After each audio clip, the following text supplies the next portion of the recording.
मिल रहे हैं। हालांकि आपने ऑनलाइन लेक्चर जो रिकॉर्डेड सेशंस थे उसको आपने सुना है ना, और वो भी सेशन का एक बड़ा भाग थे। तो उम्मीद करते हैं वो आपको स्पष्ट हुए होंगे। स्पष्ट हुए। राजेश नाम है ना? नहीं, क्या नाम है? जिग्नेश, सॉरी, है ना। इतने लोगों से मिलना होता है कि मुझे नाम है ना अभी भी लगता है कि हाँ याद रखने ठीक। और ऋत्विक, ठीक है। अभी आपका नाम हिना आपका नाम सुहानी, आपका नाम रिद्धि, ठीक। और तो बाकी जो ऑनलाइन जुड़े, अभी हितेश भाई और रमा बहन और जुड़ेंगे, और भी बाकी लोग भी जुड़ेंगे, ठीक है। तो आज से हम जो शुरू करने जा रहे हैं वो है ये पुस्तक आवर्तनशील अर्थशास्त्र, जिसके आधार पर आपका पूरा डीवोक जो है ना, इस डीवोक की जो आप ये कोर्स कर रहे हैं उसकी कुल स्पेशलिटी कितनी, तो उसकी कुल स्पेशलिटी ये किताब है।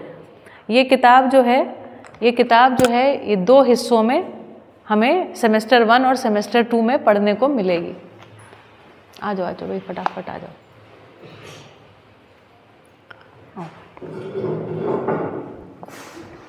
ठीक, सॉरी लग गई। बैठो बेटा, फटाफट सेटल हो जाइए, क्लास चालू हो गई है।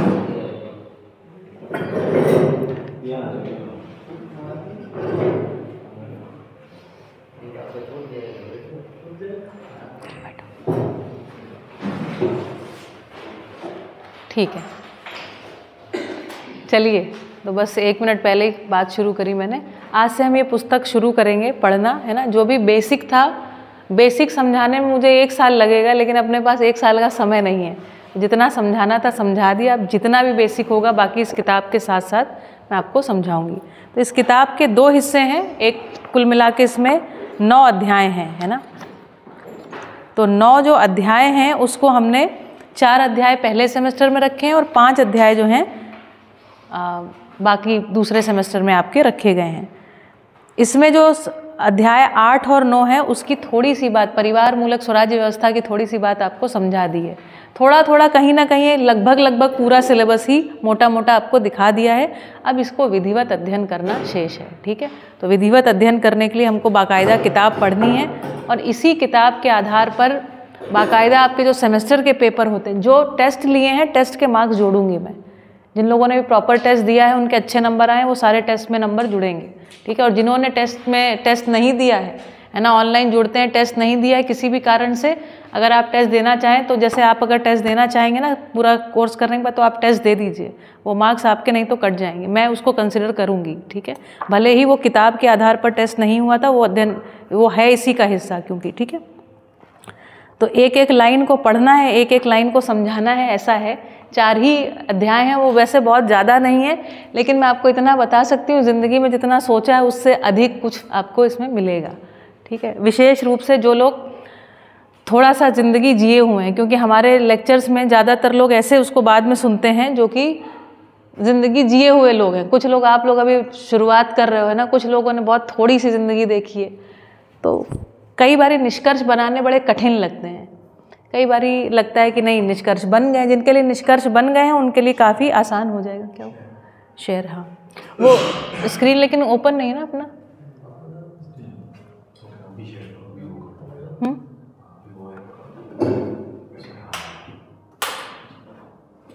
बुक खुली है?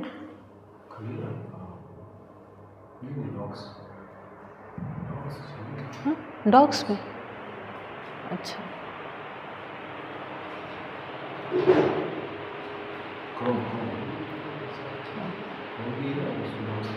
ठीक है, समझ गई। आए तो सही। नहीं, अपलोड हो रहा है। कौन सा? ये डॉक्स में ही है ना, आप आके कर दो क्या?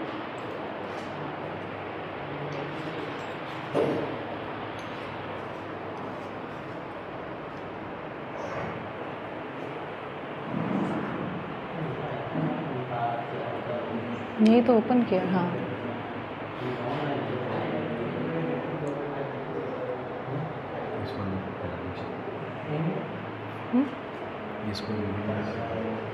चलिए।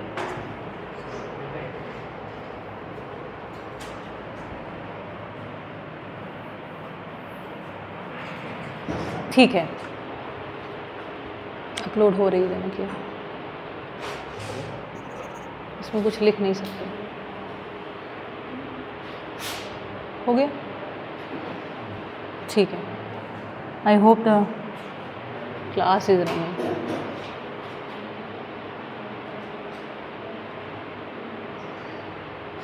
अपलोड ही नहीं हो पा रही, ठीक है, हैं अपलोड नहीं हो रही पूरा, मतलब हाँ हो जाए, ठीक है। चलिए, तो अस्तित्व मूलक मानव केंद्रित चिंतन सहज मध्यस्थ दर्शन सह अस्तित्ववाद के अभिव्यक्ति क्रम में आवर्तनशील अर्थशास्त्र। मध्यस्थ दर्शन पहले दिन आपको समझाया था क्या है, सह अस्तित्ववाद क्या है ये भी समझाया था। सह अस्तित्व का मतलब क्या बताया था आपको, किसको याद है बताओ? जिग्नेश, क्या मतलब है सह अस्तित्व का? पहला लेक्चर,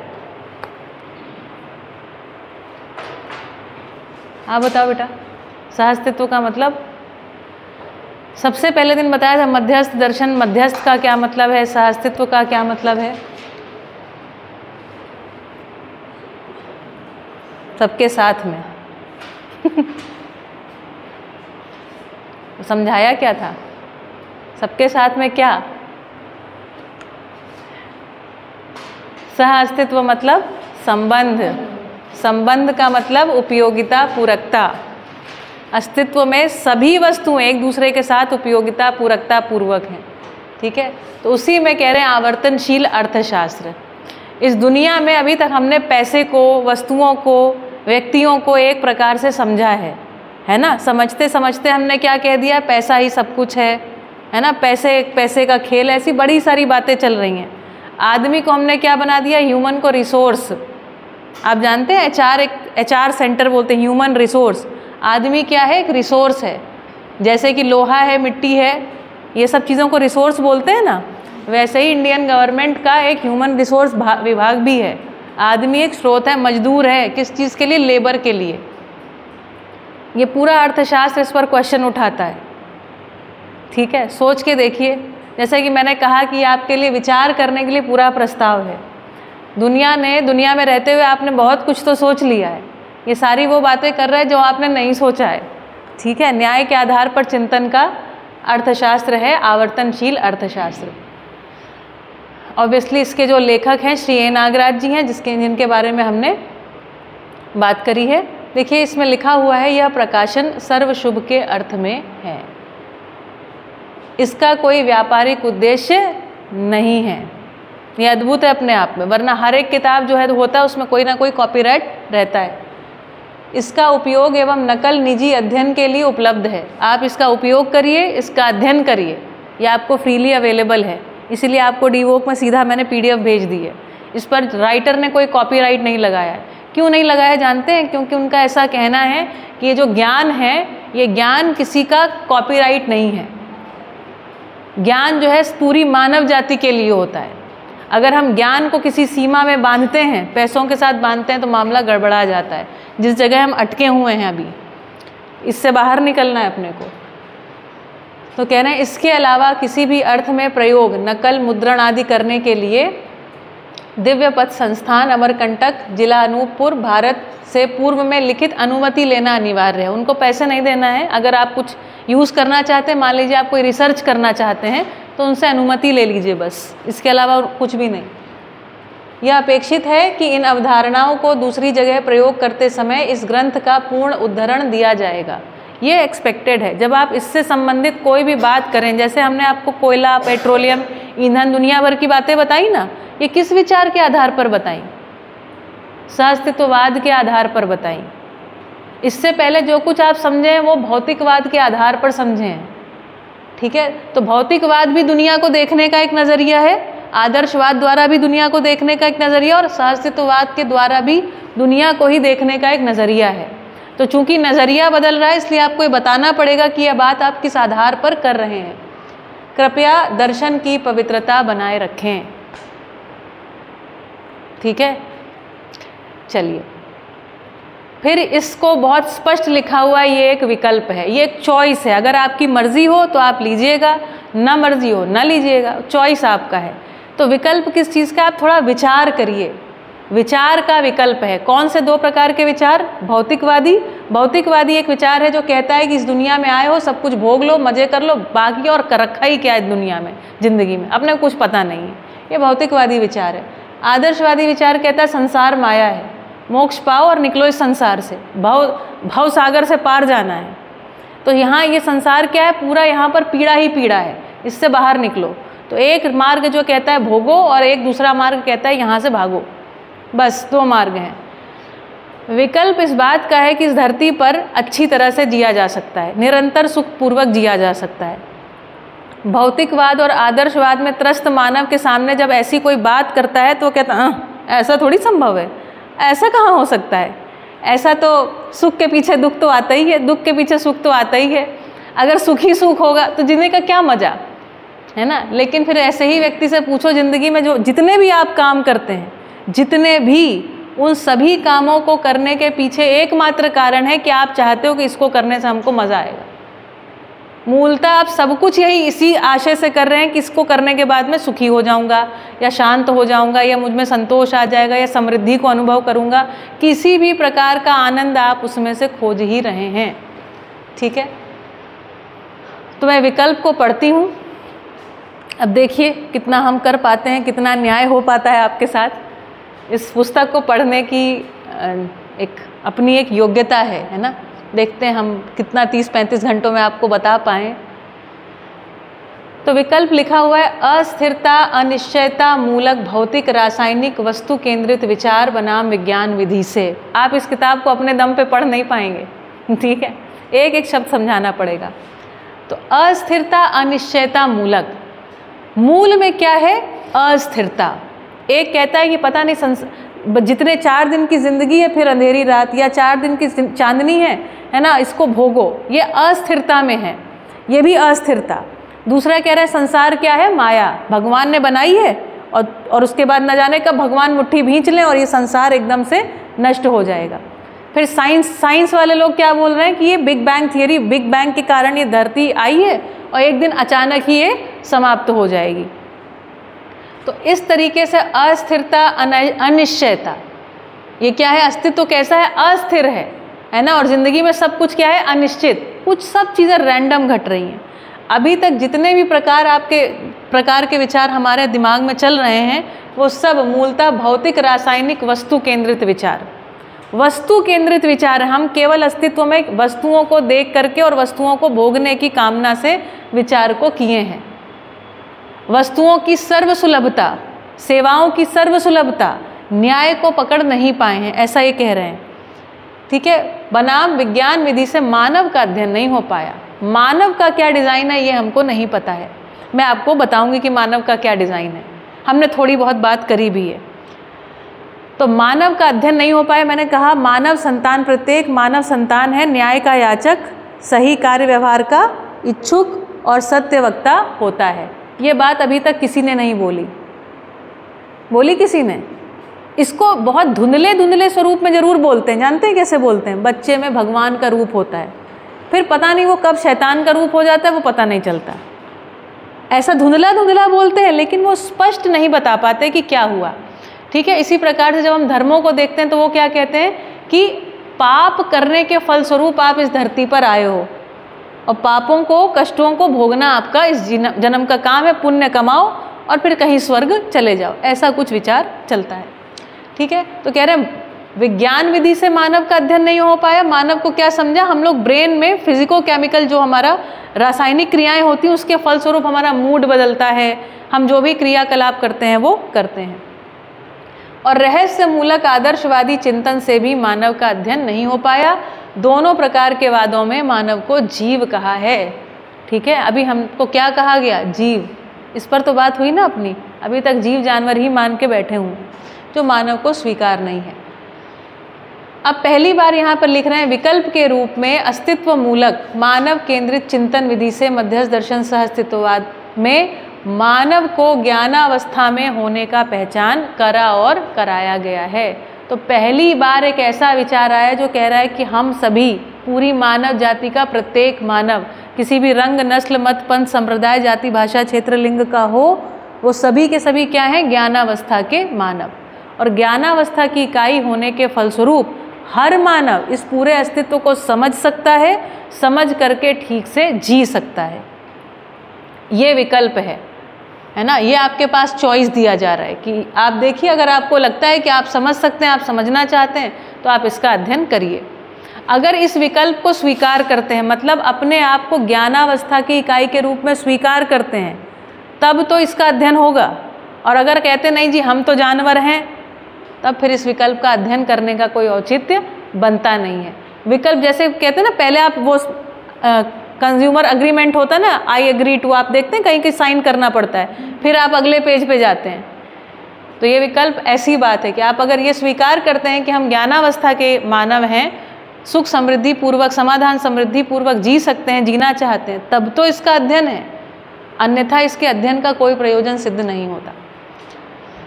फिर कह रहे हैं मध्यस्थ दर्शन के अनुसार मानव ही ज्ञाता, मानव इस अस्तित्व में जानने वाला वस्तु है, ईश्वर जानने वाली वस्तु नहीं है।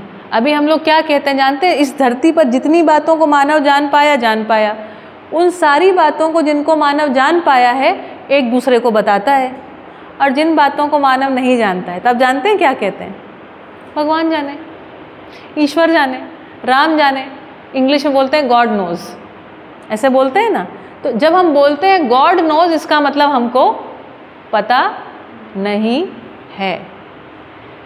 तो ये जो आदर्शवाद है, ये मूलतः रहस्य मूलक है। मानव को जहाँ जहाँ पर रहस्य बना हुआ है, उस सबको वो क्या मान लेता है कि मैं नहीं जानता हूँ, कौन जानता है, कोई एक एंटिटी है। और भगवान क्या है, तो कहते हैं बता नहीं सकते। बता सकते हैं भगवान क्या है, हमने चर्चा करी है, ईश्वर क्या है। सहअस्तित्ववाद ने आपको इंगित किया कि ये चीज़ है, रहस्यवाद नहीं ये बता रहा है आपको। तो फिर बाबा जी इसके बाद बता रहे हैं मध्यस्थ दर्शन के अनुसार मानव ही ज्ञाता, और मानव सब कुछ को जान सकता है। इस अस्तित्व में मानव ज्ञाता पद में है, ज्ञानावस्था की इकाई है, ज्ञाता पद में है। मैं सब कुछ जान सकता हूँ, समझ सकता हूँ, समझा सकता हूँ, सिखा सकता हूँ, कर सकता हूँ, इस धरती को स्वर्ग की तरह रख सकता हूँ, मानव के साथ अच्छी तरह जी सकता है, इसको कह रहे हैं ज्ञाता पद। तो यदि यहाँ पर पहुँचना है तो फिर इसका अध्ययन है, अन्यथा इसका कोई प्रयोजन सिद्ध नहीं है। ठीक है। सहअस्तित्व रूपी अस्तित्व जानने मानने योग्य वस्तु, ये जो पूरा अस्तित्व में चारों अवस्थाएं हैं, चारों अवस्थाओं में सहअस्तित्व, सहअस्तित्व मतलब संबंध, संबंध मतलब उपयोगिता और पूरकता, इनकी आपस में क्या हार्मोनियस रिलेशनशिप है, यही जानने समझने की वस्तु है। क्यों? क्योंकि यदि हम ये सब जान करके अच्छे से करते हैं, मैंने कहा था ना, जानो बूझो और फिर करो, यदि हम जान समझ के अच्छे तरीके से करेंगे तो ये धरती सदा सदा स्वर्ग की तरह बनी रहेगी। तो मानव दृष्टा भी है, मतलब दृष्टा मतलब देखने वाला, और देखने वाला मतलब समझने वाला, और समझ करके जब करता है तो भोगता क्या है, सुख ही सुख भोगता है। फिर उसको कभी भी कोई समस्या इस धरती पर आएगी नहीं, मानव संबंधों में कोई समस्या आएगी नहीं। इस बात का विकल्प यहाँ पर दे रहे हैं। यदि ये स्वीकार है तो आगे अध्ययन, क्योंकि आवर्तनशील अर्थशास्त्र में देखिए, इस इतनी जरा सी किताब में ना पूरी दुनिया का अर्थ को समझने की ताकत रखी हुई है। ये वेद पुराण से आगे की चीज़ है, क्योंकि वेद पुराणों में क्या रखा हुआ है, कामना। इस किताब में रखा हुआ है कार्यक्रम। कामना भाई आशीर्वाद है कि आप बहुत अच्छे हो जाओ, खूब पढ़ जाओ, मैं सुबह उठूं और आपको खूब सारी कामनाएं करूं, शुभ कामनाएं ही शुभ कामनाएं, गुड मॉर्निंग है ना, रोज गुड। अभी मॉर्निंग गुड कैसे हो पता नहीं, प्रदूषण फैला रखा है, हो सकती है गुड मॉर्निंग, क्लाइमेट चेंज में गुड मॉर्निंग होगी, अगर आपस में लड़ाई हो रही तो गुड मॉर्निंग होगी, नहीं होगी। तो शुभ कामनाएं हैं, लेकिन कार्यक्रम अपने पास रहा नहीं है। ये कार्यक्रम प्रस्तुत करने वाली किताब है। तो कह रहे हैं थोड़ा सा और, सहअस्तित्व रूपी अस्तित्व जानने मानने योग्य वस्तु, अर्थात जानने के लिए संपूर्ण वस्तु है। इतनी सी ही कुल बात है। इसी के साथ जीवन ज्ञान, मानवीयतापूर्ण आचरण ज्ञान सहित सहअस्तित्व प्रमाणित होने की विधि अध्ययन गम्य हो चुकी है। प्रमाणित होने का मतलब होता है कि हम किसी भी संबंध में, जैसे दो लोग आपस में किसी संबंध में होते हैं ना, उनमें अपेक्षा निर्धारित है, पूर्व निर्धारित है। जैसे एक बच्चे में अपने माता पिता से पोषण की, संरक्षण की अपेक्षा पूर्व निर्धारित होती है कि नहीं होती है? और यदि वो नहीं पूरी हो तो हम खींच जाते हैं, नहीं खींच जाते हैं, खींच जाते हैं, है ना। तो प्रमाणित होने की विधि क्या है? मानवीयतापूर्ण आचरण। इसको हमको समझना है, क्या है मानवीयतापूर्ण आचरण, क्यों नहीं हो पा रहा है मानवीयतापूर्ण आचरण। तो मानवीयतापूर्ण आचरण की अपेक्षा हम सब में है, उसका अध्ययन करना है, उसको समझ लेना है, उसका नियम समझ में आना चाहिए। और जीवन ज्ञान, जीवन ज्ञान के बारे में आपको वीडियोस देखने पड़ेंगे पहले कि जीवन क्या चीज़ है। तो 61 अंश का परमाणु, ठीक है, गठनपूर्ण परमाणु के रूप में, ठीक है। अस्तित्व मूलक मानव केंद्रित चिंतन ज्ञान मध्यस्थ दर्शन सह अस्तित्ववाद शास्त्र रूप में अध्ययन के लिए मानव सम्मुख मेरे द्वारा प्रस्तुत किया गया है। ये कौन बता रहे हैं?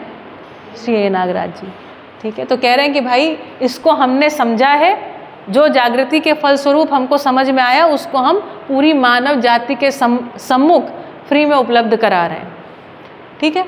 अब वो अपना बता रहे हैं अपने बारे में। क्यों अपने बारे में बताना जरूरी? ताकि आपको ये समझ में आए कि उनका खुद का बैकग्राउंड कितना स्ट्रांग है, वो कितना चीज़ों को समझने के बाद ये लिख रहे हैं। अस्तित्व मूलक मानव केंद्रित चिंतन के पूर्व, मतलब इस तरीके से विचार करने के पूर्व मेरी ए नागराज अग्रहार, ए का मतलब है अग्रहार, जो उनके गांव का नाम है। अग्रहार नागराज, जिला हासन, कर्नाटक प्रदेश, भारत, वो वहाँ से आते हैं। दीक्षा अध्यात्मवादी ज्ञान वैदिक विचार सहज उपासना कर्म से हुई। तो कौन है? वेद मूर्ति हैं। वेद मूर्ति कौन लोग होते हैं? जो वेदों को पढ़ते हैं, पढ़ाते हैं, लिखते हैं, मंत्रों को लिखने की क्षमता योग्यता से संपन्न व्यक्ति हैं, ठीक है। इस कम से कम भारतवर्ष की यदि सीमा में देखें तो शायद उनसे ज़्यादा उच्च स्थिति का कोई व्यक्ति ढूंढना मुश्किल। अब तो खैर वो नहीं रहे था शरीर, लेकिन उस समय में नहीं थे, ठीक है। उनके मैंने बताया भी था, आप लोगों को कहानी सुनाई। उनके मामा जो हैं, मामा जी जो थे, वो शंकराचार्यों को दीक्षित करते थे। वो स्वयं शंकराचार्य बनने की योग्यता संपन्न व्यक्ति थे। फिर कह रहे हैं कहाँ से गड़बड़ कहाँ से शुरू हुई? जब वेदांत को पढ़ा, जिसके अभी आपके क्लासेस चल रहे हैं ना, हर रोज़ क्लासेस चलते हैं, है ना, और ऐसा लगता है कि उससे अद्भुत कोई वस्तु ही नहीं है, क्योंकि अभी आपके वो टीचर नहीं है, पढ़ा नहीं है। तो कह रहे हैं वही व्यक्ति जो वेदांत के परम ज्ञाता हैं, लिख रहे हैं वेदांत के अनुसार ज्ञान क्या है? ब्रह्म सत्यम जगत मिथ्या। तो ब्रह्म सत्य है और जगत पूरा क्या है? संसार पूरा मिथ्या है। तो जो विज्ञान है पूरा संसार में ही तो सर फोड़ रहा है। सारी चीज़ों को, फिजिक्स ले लीजिए, केमिस्ट्री ले लीजिए, बायो ले लीजिए, जूलॉजी ले लीजिए, है ना, सारी चीज़ें किसको अध्ययन कर रहा है? वो इसी संसार को अध्ययन कर रहा है। और उसी को आदर्शवादी क्या बता रहे हैं? ईश्वरवादी मिथ्या, ये सब झूठ है, माया है। तो कह रहे हैं ब्रह्म सत्यम जगत मिथ्या, जबकि उसी वेदांत में क्या लिखा है? ब्रह्म से जीव जगत की उत्पत्ति बताई गई है। क्योंकि आदर्शवाद में भी हम लोगों को क्या कहा गया है? जीव, है ना, जीव जो है, ब्रह्म जो है वो जीव के हृदय में आकर के बैठ गया, और उसके बाद हम लोग एक कर्म बंधन में फंस गए हैं। और फिर जिस दिन ब्रह्म की कृपा हो जाएगी उस दिन हम इस बंधन से छूट जाएंगे, ठीक है। ये सब आपके पढ़ने में नहीं आएगा, बस आपके रेफरेंस के लिए बता रही हूँ। तो कह रहे हैं जबकि ब्रह्म से जीव जगत की उत्पत्ति बताई गई, फिर उसमें क्या है? उपासना करने के लिए बताया गया है, देवी देवताओं के संदर्भ में। और देवी देवताएं कौन है? अभी अपने को पता नहीं है कौन है, लेकिन एक कल्पना है, एक चित्र हमारे दिमाग में उभरता है। जैसे मैं कोई भी नाम लूँ किसी देवी देवता का, मैं लूँगी नहीं ऑन कैमरा, लेकिन आप कल्पना कर लीजिए, देवी देवता बोलते ही आपके दिमाग में कोई चित्र है, उसकी कोई सवारी है, उसका कोई एक रूप है, ऐसा रूप का कोई चित्र आता है आपके दिमाग में। ऐसा ही है ना, दुष्टों का नाश करने वाले, सुख समृद्धि देने वाले, ऐसा कोई चित्र आपके दिमाग में उभरने लग जाता है। तो उनमें, उन शास्त्रों में, वेदांत में कह रहे हैं उसको उपासना कहा। कर्म, कर्म क्या है? करने लायक जो भी बात है वो क्या है? स्वर्ग में मिलने वाले सभी कर्म, मनु धर्म शास्त्र में। यह हमको, आपको पता नहीं होगा, मनु धर्म शास्त्र नाम का एक मनु संहिता लिखी गई। ये जो हम लोग ये करो ये ना करो, ये ऐसे करना चाहिए, ऐसे नहीं करना चाहिए, ऐसा एक मनु धर्म शास्त्र है जो हिंदुओं का कॉन्स्टिट्यूशन है। आपको पता है ये बात? नहीं पता है? नहीं पता है तो सुनिए, थोड़ा सा ही बता रही हूँ। तो मनु धर्म शास्त्र में जितनी भी चीज़ें, आपको ये नहीं पता है कि ये सब उसमें कहा गया है, लेकिन आपके दिमाग में जितना भी करो ना करो है ना, वो सब वहीं से आ रहा है। इसी प्रकार जो किसी दूसरे धर्म के मानने वाले लोग होते हैं, जैसे कि इस्लाम धर्म के जो लोग होते हैं ना, उनकी जो पवित्र होली बुक है ना, कुरान शरीफ में भी कुछ करो ना करो लिखा हुआ है। इसी तरीके से क्रिश्चियनिटी में भी उनके पास भी एक बाइबल नाम की किताब है जिसमें ये करना है ये नहीं करना है, ऐसा कुछ चीज़ें बताई गई हैं। तो हमारे पास भी एक किताब है जिसको हम लोग पढ़ते पढ़ाते नहीं हैं, वो है मनु धर्मशास्त्र। आप चाहें तो मनु धर्मशास्त्र करके आप डालेंगे ना यूट्यूब पे, आप उसका ऑडियो सुन पाएंगे और आप सुन के देखिए कि उसमें क्या लिखा है, और आपको तब आश्चर्य होगा, है मेरे दिमाग में कहाँ से आया, मैंने तो ये किताब कभी पढ़ी ही नहीं। तो ये वही चीज़ें आपको परंपरा से मिलती जाती हैं, लेकिन आपको पता चलता नहीं कि एक्चुअली वो किताब आपको मिलती चली जा रही है। मैंने कहा था ना, परंपरा मतलब शिक्षा और व्यवस्था। तो शिक्षा कुछ आपकी विजिबल है और कुछ इनविजिबल शिक्षा है, तो इनविजिबल शिक्षा आ रही है। खैर, तो ये बता रहे हैं स्वर्ग में मिलने वाले सभी कर्म भाषा के रूप में बोल बोल के एक दूसरे को बताते रहते हैं। मनु धर्मशास्त्र में 4 वर्ण कौन से? ब्राह्मण, क्षत्रिय, वैश्य और शूद्र। आप सभी को अपना वर्ण पता है? किसने बताया? मनु धर्मशास्त्र ने। आपको अपने पूर्वजों से मिल गया, आपको पता ही नहीं चला। लिखा कहाँ हुआ है? एक किताब में लिखा हुआ है, हम लोग उसी को फॉलो कर रहे हैं। उसकी वजह से जो भी समस्याएं हैं उनको झेल भी रहे हैं, और झेलते हुए उसी किताब को फॉलो कर रहे हैं हम लोग ब्लाइंडली, चिपके हुए हैं उसमें। खैर, 4 वर्ण 4 आश्रम। 4 आश्रम क्या बोलते हैं? एक तो ब्रह्मचर्य, पहले शिक्षा है ना, फिर गृहस्थ, फिर वानप्रस्थ और फिर सन्यास। इस तरीके से 4 आश्रमों में क्या बोलते हैं कि जो ज्ञान का कार्यक्रम है वो कब का है? सन्यास काल का या वानप्रस्थ काल का। बुढ़ापे में जाकर के ज्ञान की बात करो, उससे पहले क्या करो? खाने पीने का जुगाड़ करो, है ना। तो किसी प्रकार से कुछ रखा गया है, जैसे 25 साल तक ब्रह्मचर्य, फिर उसके बाद 25 से 50 गृहस्थ, ऐसा कुछ कहा गया है। फॉलो तो करते नहीं हैं। इसमें बड़ा अंतर विरोध है। जैसे शास्त्रों के अनुसार, भाई देखिए मैंने बहुत पढ़ा नहीं है, लेकिन 25 साल तक ब्रह्मचर्य ऐसा मुझे पता है। लेकिन अगर आप कॉन्स्टिट्यूशन ऑफ इंडिया में देखोगे तो लड़कियों की विवाह की आयु कितनी? 18 वर्ष, और लड़कों की 21 वर्ष। कहाँ गया ब्रह्मचर्य? पता नहीं। अभी आपको ये भी पता है चाइल्ड मैरिजेस भी होती हैं, पता है ना। चाइल्ड मैरिज राजस्थान वगैरह साइड में बहुत जल्दी शादी हो जाती है लड़कियों की, है ना। अब नहीं होती, पहले हो जाती थी। तो इस और लड़कों की भी उतनी जल्दी कर देते थे। तो इस तरीके से बहुत सारा अंतर विरोध परंपरा में फैला हुआ है ना। तो हम लोग कभी कभी जिन चीज़ों का इतना गर्व लेके घूमते हैं ना कि हमारी परंपरा में तो इतना अच्छा हुआ। कल ही किसी ने पूछा, हितेश भाई ने पूछा ना क्लास में, कि जब इतना सब कुछ अच्छा था तो हुआ क्या आखिरकार, है ना। तो उसका उत्तर अब पता नहीं आपको ठीक लगा नहीं लगा, सोचिएगा आप। तो क्या हुआ? अगर इतना कुछ चीज़ें केवल कल्पना में, कामना के रूप में रहती हैं, वो वास्तव में ग्राउंड लेवल पे रियलिटी नहीं बनती हैं, ठीक है। तो कह रहे हैं 4 आश्रमों का नित्य कर्म प्रस्तावित है। जैसे कि देखिए, अब आपने किताब नहीं पढ़ी है, लेकिन मैं आपसे पूछती हूँ, देखिए आपको पता होगा। तो ब्राह्मणों का नित्य कर्म क्या है?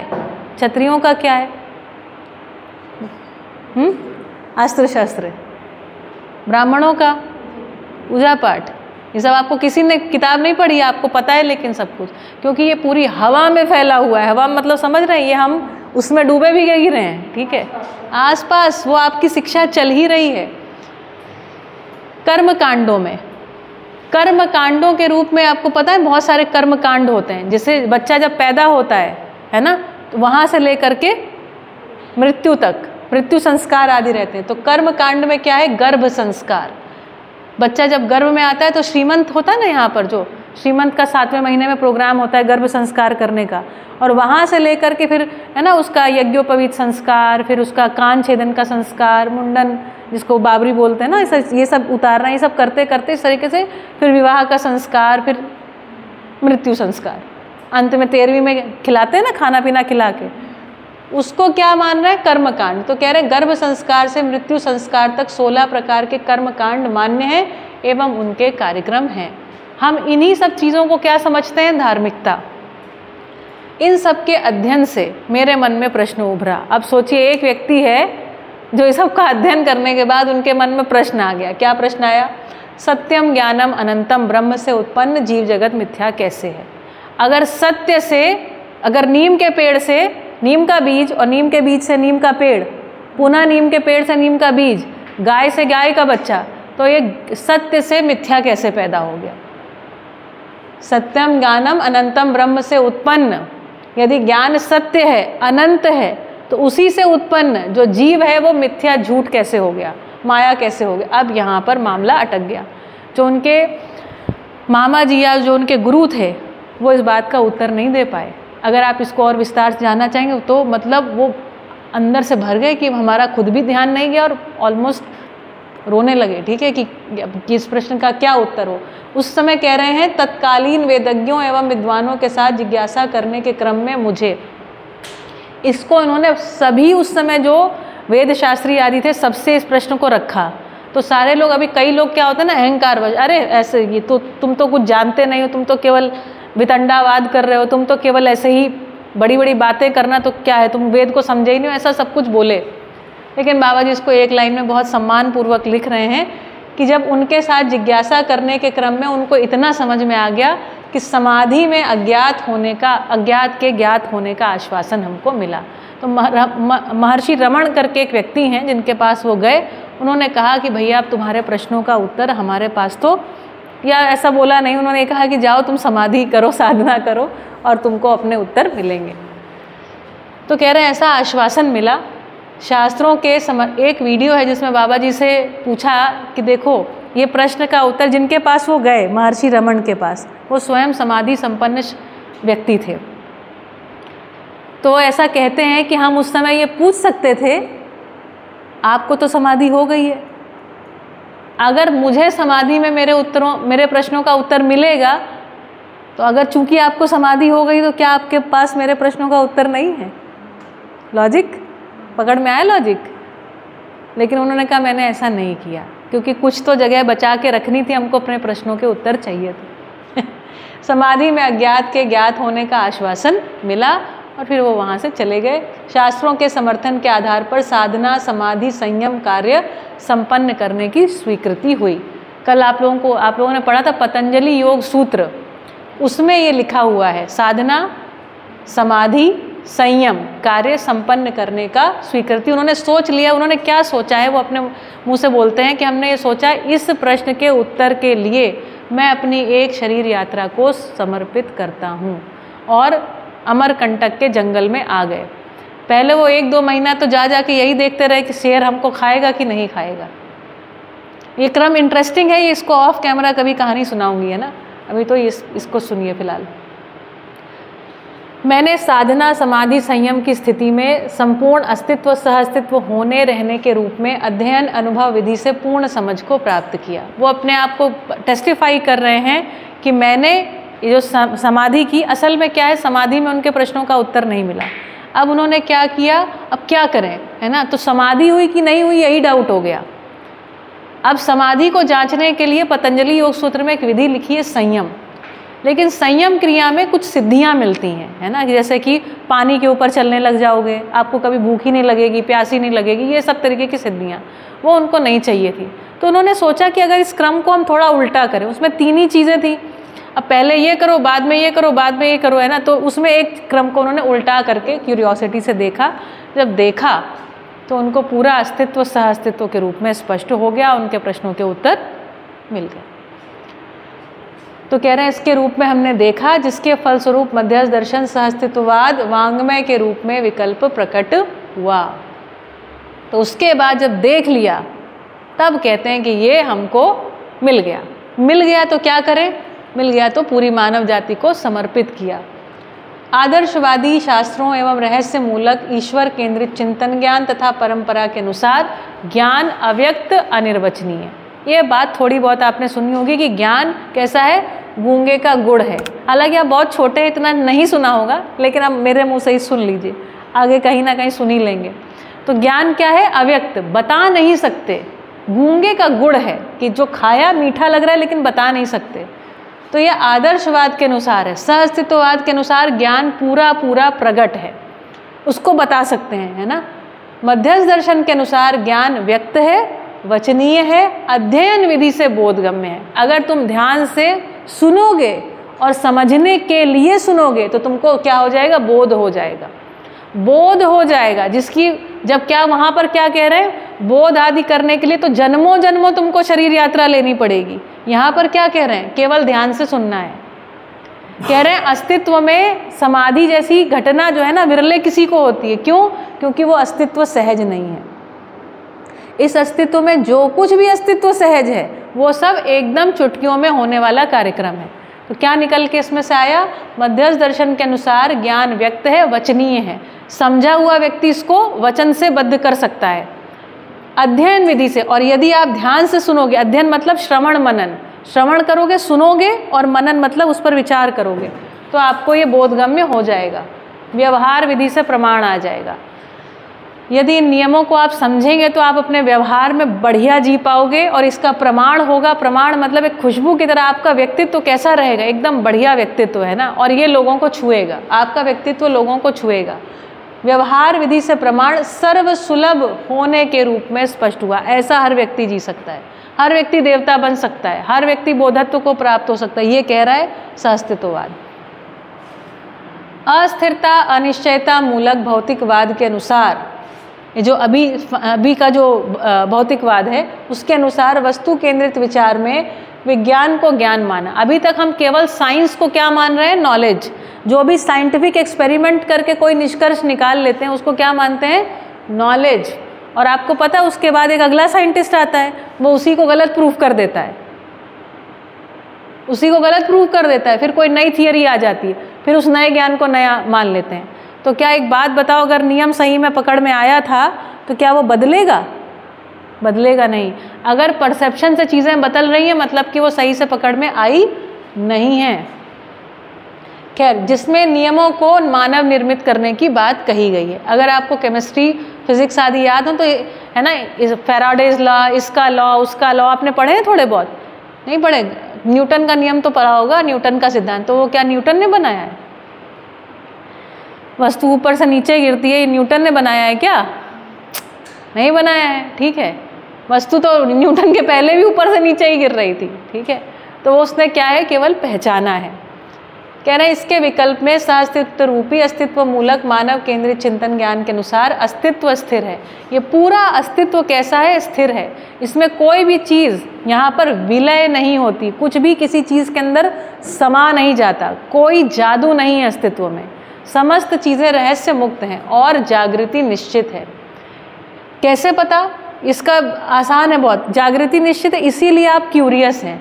आपके मन में प्रश्न का होना इस बात का प्रमाण है कि अस्तित्व में उत्तर है और आप इस उत्तर तक पहुंच जाएंगे। उसको कह रहे हैं जागृति निश्चित है।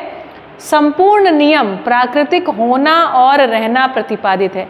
ये जो हम बाबा नागराज जी की भी एक पुस्तक पढ़े तो कह रहे हैं हमने नहीं बनाया, हमने क्या किया, केवल पहचान लिया। हर बच्चा न्याय का याचक, सही कार्य व्यवहार का इच्छुक और सत्यवक्ता तो पहले भी था, नहीं था क्या? वो तो चला आ रहा है, सदियों से ऐसा ही चला आ रहा है। पहचाना किसने? बाबा जी ने पहचाना और हम सबको बता दिया। वो ये नहीं कह रहे ये नागराज सिद्धांत है, नहीं, वो नहीं कह रहे, वो कह रहे भाई यही डिज़ाइन है। तो इस सारा डिज़ाइन को केवल पहचाना, तो कह रहे हैं इसमें हमने इतनी चीज़ों को पहचान लिया है कि ये सारी चीज़ें नियम से हो रही हैं और इन नियमों का अध्ययन करना है। मानव मानव की परस्परता में भी कुछ नियम लग रहे हैं। उन नियमों को पहचान में आते ही हम क्या करते हैं, अच्छे से व्यवहार कर पाते हैं। हम ये जो हमारा व्यवहार जो ठीक नहीं हो पाता है ना, इसका इतना ही कारण है कि हम ठीक से अध्ययन नहीं किए, ठीक से पहचाने नहीं, हमको किसी ने बताया नहीं है। जैसे ही हमको बताएंगे वैसे ही हमारा सिस्टम काम करने लगेगा। अस्तित्व केवल भौतिक रासायनिक न होकर भौतिक रासायनिक एवं जीवन वस्तु है। जीवन भी एक वस्तु है। मन, वृत्ति, चित्त, बुद्धि, आत्मा, ये भी एक वस्तु है। इसका अध्ययन होगा तभी जाके बात आगे बढ़ेगी। व्यापक वस्तु में, ये जो व्यापक वस्तु है जिसको हमने ईश्वर कहा, जिसको पूर्ण कहा, जिसको ज्ञान कहा, ब्रह्म कहा, उसमें अविभाज्य वर्तमान है। इसको इससे बाहर आप ले नहीं जा सकते। और चूंकि हर एक वस्तु इसी व्यापक सत्ता में डूबी भीगी गिरी है, इसी कारण से ये एक निश्चित आचरण को प्रस्तुत कर रही है, जिस निश्चित आचरण का एक प्रयोजन है। ठीक है, तो यही मध्यस्थ दर्शन सहअस्तित्ववाद शास्त्र सूत्र है। शास्त्र का मतलब होता है जीने की कला। शास्त्र का मतलब बड़बड़ करना नहीं होता है कि शास्त्र रट लिया और उसके बाद सुबह से लेके शाम तक, है ना, अच्छे तरीके से उसका मंत्रोच्चार करें। नो, शास्त्र का मतलब, मध्य दर्शन क्या कह रहा है? शास्त्र मतलब जीने की कला का सूत्र है। This is the life, this is the way to live, है ना। तो ये आवर्तनशील अर्थशास्त्र जीने की विधि है। अंतिम सत्यापन कर रहे हैं, मैं जहाँ से शरीर यात्रा शुरू किया वहाँ मेरे पूर्वज वेद मूर्ति कहलाते रहे। घर गांव में वेद व वेद विचार संबंधित वेदांत, उपनिषद तथा दर्शन ही भाषा, ध्वनि, धुन के रूप में सुनने में आते रहे। लोरियां भी है ना, वेदों से वेद पाठ की रहती थी। लाखों की संख्या में बाबा जी को खुद सारे वेद मंत्र आदि याद थे। परिवार परंपरा में वेद सम्मत उपासना, आराधना, अर्चना, स्तवन कार्य संपन्न होता रहा। वो इसलिए बता रहे हैं ताकि अगर आपको लगे कि भाई ऐसा नहीं है कि उसमें सब कुछ था, तो कह रहे हैं भाई वहीं से हम प्रसार होके आए हैं। हमारे परिवार परंपरा में शीर्ष कोटि के विद्वान, सेवाभावी तथा श्रमशील व्यवहाराभ्यास एवं कर्माभ्यास सहज रहा, जिसमें से श्रमशीलता एवं सेवा प्रवृत्तियां मुझको स्वीकार हुई। विद्वता पक्ष पर प्रश्न चिन्ह रहे। तो अपने परिवार में, हर परिवार में 3 चीज़ें रहती हैं। परिवार में जो श्रम रहता है ना, बच्चे को जो सामने काम करके दिखाए जाते हैं, तो कह रहे हैं वो हमको स्वीकार हुआ। हमारे पूरे परिवार के लोग खूब मेहनत करके जीते थे, वो हमने अपने अंदर एज इट इज़ ले लिया, एब्जॉर्ब कर लिया। सेवा है ना, उनकी माता जी स्पेशली काफ़ी सेवा भावी थी और बाकी भी सभी परिवार पूरा। तो कहते हैं वो सेवा की प्रवृत्ति को हमने अपने अंदर स्वीकार कर लिया। कहाँ क्वेश्चन मार्क लगा दिया? इस जगह पर। वो विद्वान हैं, जबकि उनको पूरे मतलब अगर हम तंत्र में देखें ना, तो सर्वाधिक विद्वान व्यक्ति उन्हीं के परिवार में रहे। तो कह रहे हैं हम इन विद्वता पक्ष में हमको प्रश्न चिन्ह रहे। फिर कह रहे हैं क्या प्रश्न और उभरे? तो 2-4 प्रश्न बताए हैं आपको। प्रथम प्रश्न उभरा कि ब्रह्म सत्य से, ऋत्विक आपको समझ में आ रहा है, चल रहा है ना ठीक साथ में? तो ब्रह्म सत्य से जगत व जीव, जिग्नेश डिस्टर्ब नहीं करिए बेटे ना, दूसरा व्यक्ति आपके हंसने मुस्कुराने से उसको लगता है क्यों मेरे ऊपर हंसा गया, क्या फायदा इसका, है ना। ब्रह्म सत्य से जगत व जीव का उत्पत्ति मिथ्या कैसे? दूसरा प्रश्न, ब्रह्म ही बंधन एवं मोक्ष का कारण कैसे? अगर आप और अगली पुस्तक पढ़ें तो ये बताओ, एक जो चीज़ है वही आपको बंधन में डाल रही है और फिर वही चीज़ जो है आपको मोक्षकारी है। तो पूछ रहे हैं ऐसा कैसे हो गया? क्या कारण है कि ब्रह्म जीव के हृदय में आके बैठ गया और जो जीव है वो बंधन में पड़ गया, और बंधन के कारण ये शरीर यात्राएं करता जा रहा है और उसके बाद एक दिन ब्रह्म का मूड आ गया और उसने कहा चलो अब मुक्त कर देते हैं। कह रहे हैं प्रश्न उन्होंने पूछा है ना, टफ प्रश्न है भाई पूछने के लिए, उन्हीं की हिम्मत थी पूछने की। तो कह रहे तीसरा प्रश्न, शब्द प्रमाण या शब्द का धारक वाहक प्रमाण? शब्द प्रमाण केवल बोलने से प्रमाण आएगा या फिर मंत्रों का उच्चार कर रहे हैं, है ना, वसुधैव कुटुंबकम सर्वे भवन्तु सुखिनः सर्वे सन्तु निरामया, या उसके लिए कुछ करना भी है कि सिर्फ बोलते रहना है? बोल दिया और उसके बाद भिक्षा ले ली, क्या बोलते हैं दीक्षा नहीं, वो ले लेते ना क्या, दान दक्षिणा, ठीक है। तो शब्द प्रमाण या शब्द का धारक वाहक प्रमाण? आचरण प्रमाण होगा कि केवल शब्द बोलते रहने से आचरण? आप्त वाक्य प्रमाण या आप्त वाक्य का उद्गाता प्रमाण?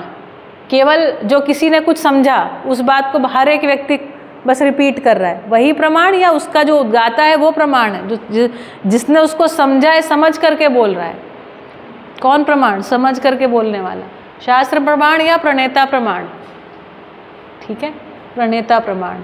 तो कह रहे हैं और हमने उसी समय में, अब बाबा जी 1950 के समय में साधना करने के लिए अमरकंटक पहुँचे। 1950 वो साल था जिस समय भारतीय संविधान बनाया गया। तो कह रहे हैं इसमें हमने क्या देखा? भारत में स्वतंत्रता के बाद संविधान सभा गठित हुई, जिसमें राष्ट्रीयता, राष्ट्रीय चरित्र का सूत्र व्याख्या ना होते हुए जनप्रतिनिधि पात्र होने की स्वीकृति संविधान में होना। तो इस अभी जैसे भारतवर्ष में हर एक व्यक्ति वोट डाल सकता है जो 18 वर्ष से ऊपर है, डाल सकता है कि नहीं डाल सकता है? लेकिन अब जैसे एक व्यक्ति है वो बहुत इंटेलिजेंट है, ठीक है, और एक व्यक्ति उसको कोई लेना देना नहीं है, वो पढ़ा लिखा भी नहीं है ना, वो शराब और अन्य चीज़ें भी ऐसी करता है जो जिसका उसका दिमाग जो है सही ठिकाने पे नहीं है, लेकिन दोनों का जो मत है उसका वैल्यू तो सेम हो गया ना। जो संविधान सभा गठित हुआ उसमें हम जो जनतंत्र लेकर के आए हैं, या प्रजातंत्र जो जनतंत्र तो है नहीं, प्रजातंत्र है, हम सब प्रजा है ना। और राजा कौन होता है? अब राजा नहीं बोलते उसको, अब मंत्री नाम देते हैं, है ना। अब राजा कोई नहीं हमारे, तो हम लोग हैं तो अभी भी प्रजा, इसको प्रजातंत्र बोलते हैं ना, अभी भी हम प्रजा हैं। अब वो जो मंत्री होते हैं वो कैसे, पहले जैसे राजा लोग आते थे फूल छिड़कते थे ना सभी, अब ऐसे मंत्री आते हैं तो हम लोग खड़े हो जाते हैं फूल ले लेके, ठीक है, छिड़को सबके ऊपर फूल। तो कह रहे हैं राष्ट्रीय चरित्र का सूत्र व्याख्या ना होते हुए जनप्रतिनिधि पात्र होने की स्वीकृति संविधान में होना। ऐसे भी व्यक्ति जनप्रतिनिधि बन गए जिनमें कोई चरित्र नहीं है, और ये तो हम सब जानते हैं, नेताओं की अराजकता से परेशान है। अभी आप में से कोई बिहार चुनाव को फॉलो कर रहा था क्या? प्रशांत किशोर को आप में से कोई जानते हैं? नहीं, आप फॉलो कर रहे थे कि नहीं? चलिए छोड़िए ये बातें फिर बाद में। खैर, वोट नोट गठबंधन से जनादेश व जनप्रतिनिधि कैसा? अगर वोट और नोट की राजनीति चल रही है, पैसा दे करके आपको दे दिया 500 रुपये, आप डाल आइए वोट, तो अगर यही सब चल रहा है तो उसमें जनप्रतिनिधि निकल करके आएगा? कोई संभावना नहीं है। पैसे वाला जीतेगा, ठीक है, जो क्रिमिनल माइंडसेट का है वो जीत जाएगा। संविधान में धर्मनिरपेक्षता एक वाक्य। धर्मनिरपेक्षता का मतलब होता है कि सभी धर्म एक समान, या धर्म क्या है उससे हमको लेना देना ही नहीं, इसको धर्मनिरपेक्षता बोलते हैं। लेकिन यहाँ पर कैसा है, हिंदू वाले हिंदू लॉ, मुस्लिम वाले मुस्लिम लॉ, है ना, अलग वाले अलग, सब अपने अपने जो मनु धर्म से, इस्लाम कुरान शरीफ से और ऐसे अलग अलग पुस्तकों से जो गवर्नड है वो भी चल रहा है। फिर कह रहे हैं धर्मनिरपेक्षता एक वाक्य, उसी के साथ अनेक जाति संप्रदाय। अब क्या कह रहे हैं? सारे, all human beings are same, ये हमारे कॉन्स्टिट्यूशन में लिखा है, चाहेंगे तो ऐसे ही आपको कॉन्स्टिट्यूशन में पढ़ा सकते हैं।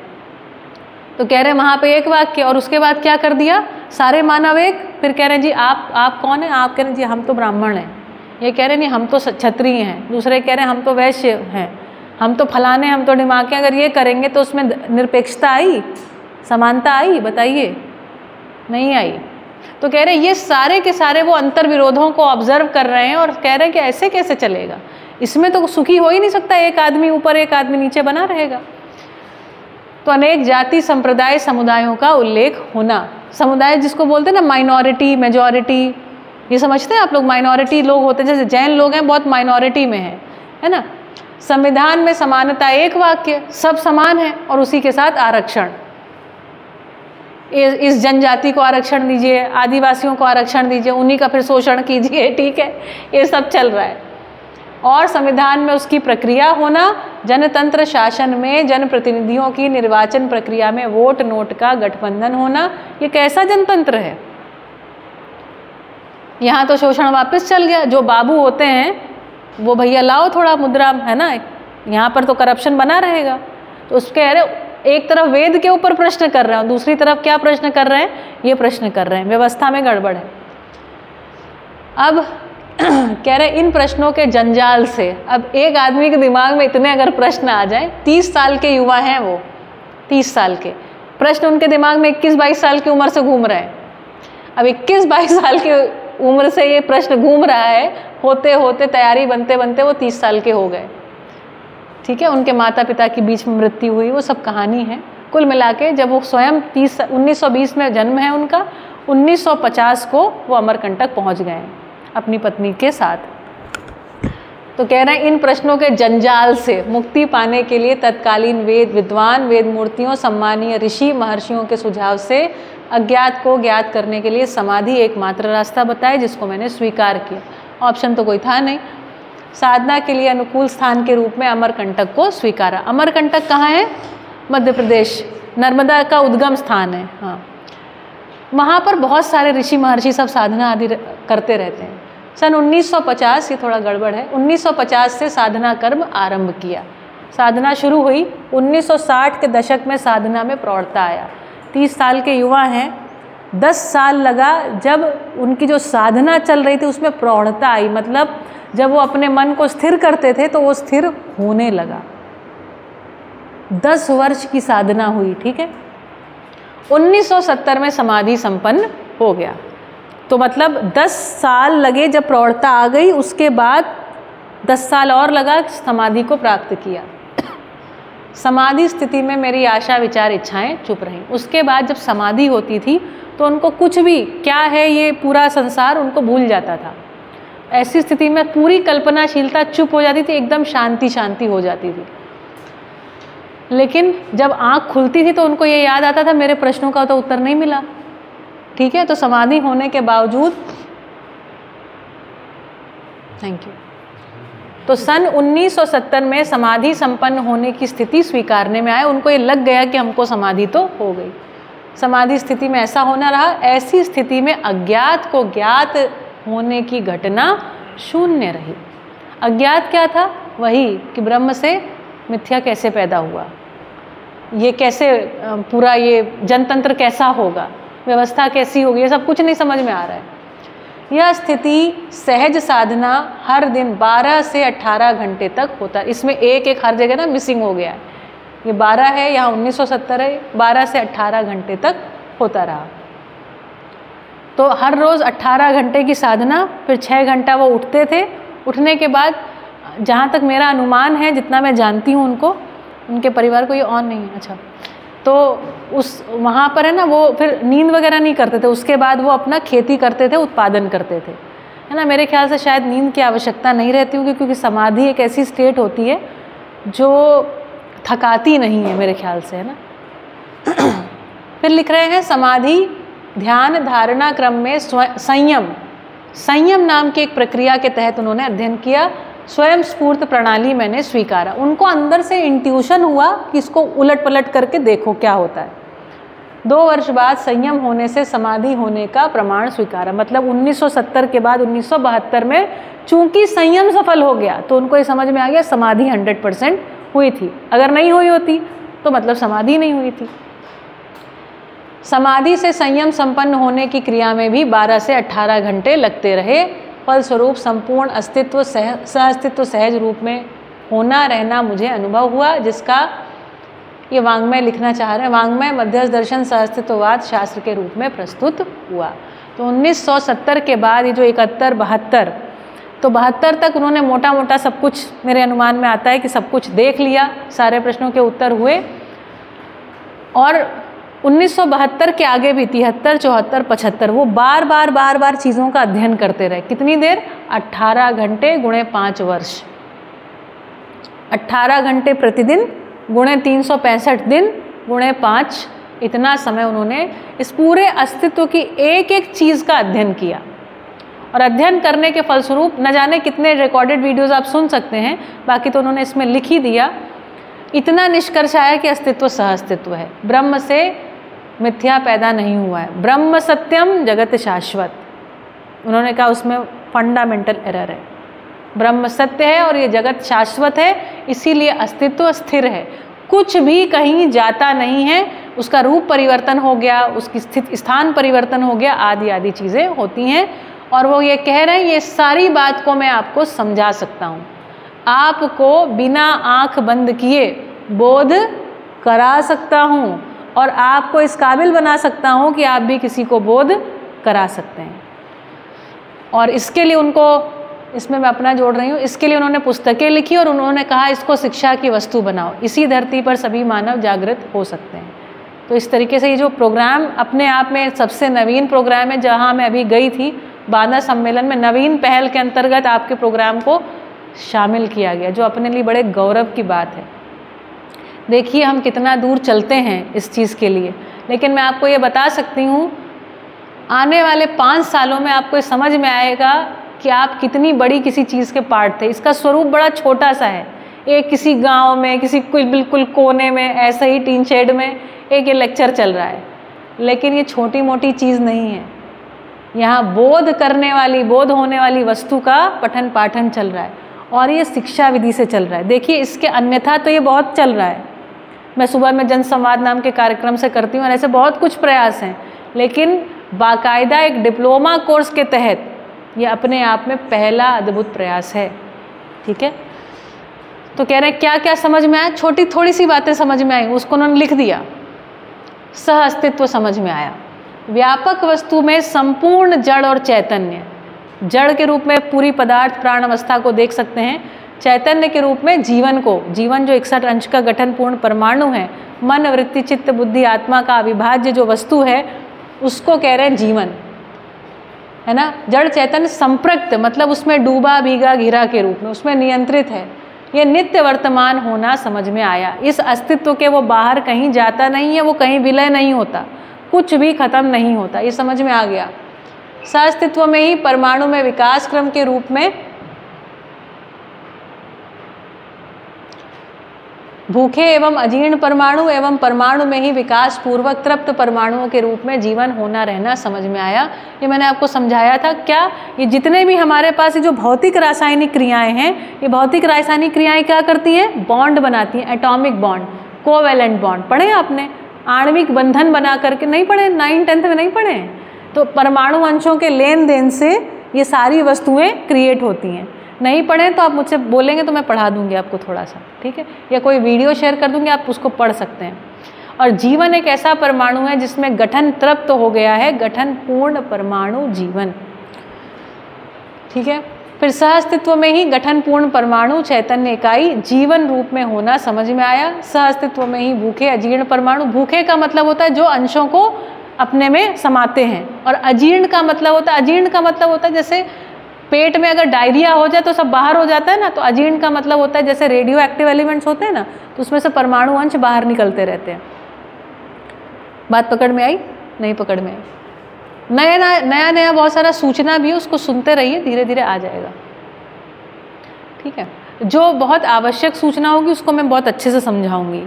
देखिए 14 पुस्तकें हैं, 14 पुस्तकों के अध्ययन के फलस्वरूप आपको ये किताब समझ में आनी चाहिए।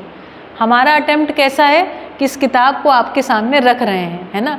जितनी आवश्यकता होगी पिछले ज्ञान की उतना आपको दे देंगे, और उसके बाद इस किताब को ही मेन रखेंगे, ठीक। इसलिए बहुत सारा डिटेल नहीं कर रहे हैं। दूसरा कारण ये भी है कि आप जिस परंपरा से आ रहे हैं वो है भौतिकवादी विचारधारा की परंपरा, उसमें थोड़ा बहुत आदर्शवादी मिक्सचर है, ठीक है। तो उसके कारण से भी आपको थोड़ा सा लगेगा, लेकिन समझा दूंगी मैं, ज़रूरत होगी तो, ठीक है। तो कह रहे हैं इससे प्राण कोशिकाएं, मतलब इससे सेल्यूलर स्ट्रक्चर बनते हैं, प्राण कोशिकाएं बनती हैं। इससे ही संपूर्ण भौतिक व रासायनिक प्राणावस्था रचनाएं तथा परमाणु अणुओं से रचित धरती तथा अनेक धरतियों का रचना स्पष्ट हुआ। श्री ए नागराज जी जिसको धरती कह रहे हैं, धरती का मतलब है प्लैनेट।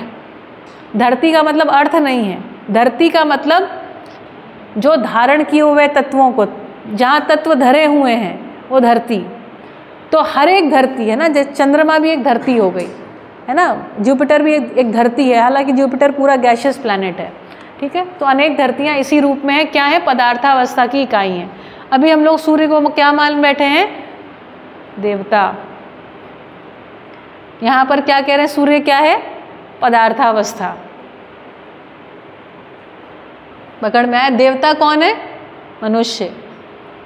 देवता के लक्षण हैं, वो यहीं पर प्रकट हो सकते हैं, और वो कह रहे हैं हम आपको बताएंगे, समझाएंगे, और आप में ये हो जाएगा। देखिए फिर कह रहे हैं अस्तित्व में भौतिक रचना रूपी धरती पर ही यौगिक विधि से, है ना, तो ये जो अणु परमाणु हैं मिल करके यौगिक बनाते हैं, उससे रसायन बनते हैं।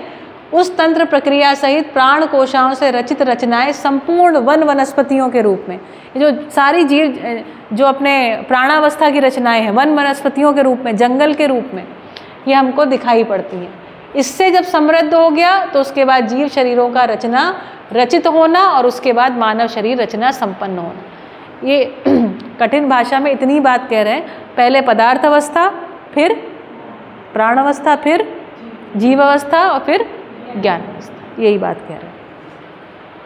और सहअस्तित्व में ही शरीर व जीवन के संयुक्त रूप में मानव परंपरा में होना समझ में आया। तो ये जो शरीर है ये दो चीज़ों का संयुक्त रूप है, सॉरी, ये जो मानव है ये शरीर और जीवन, ये दो सत्ताओं का संयुक्त रूप है। सहअस्तित्व में से के लिए सहअस्तित्व नित्य प्रभावी होना समझ में आया, यही नियति क्रम होना समझ में आया। इतनी छोटी सी बात समझ में आई है। क्या समझ में आया? कि जो सहअस्तित्व है, संबंध पूर्वक जीने की समस्त प्यास प्रत्येक इकाई में है ही। 3 इकाइयाँ जी रही हैं, पदार्थ, प्राण और जीव अवस्था बिल्कुल निश्चित आचरण में संबंधों को प्रमाणित करते हुए जी रही है, सिवाय मानव के। और मानव में अद्भुत बात यह है, मानव भी ऐसा ही जीना चाहता है, केवल ये बात उसको स्पष्ट ना हो पाने से, बल्कि उसको शिक्षापूर्वक कुंठित कर देने से। शिक्षापूर्वक कुंठित करते हैं ना, जैसे कि मैंने आपको पहले दिन बताया था कि हम चाहते क्या है, प्रेम से जीना। बच्चे को बोलते हैं बेटा सबके साथ अच्छे से जीना, और फिर बच्चे के दिमाग में क्या भरते हैं, कंपटीशन। अब ये जो कंपटीशन करने वाला व्यक्ति है, इसके अंदर में कैसा चलेगा, बोलो? कंपटीशन में जब हम रहते हैं तो अंदर अच्छी फीलिंग आती है कि खराब फीलिंग आती है? खराब फीलिंग आती है भाई, पूरे शरीर में आपको पता चलता है। ठीक है, तो कंपटीशन में एकदम से हाइप आता है जब हम जीत गए, और अगर हार गए तो एकदम से डाउन। ये जो इम्बैलेंस या जो एकदम एक्सट्रीम है, इसका बीज किसने डाला?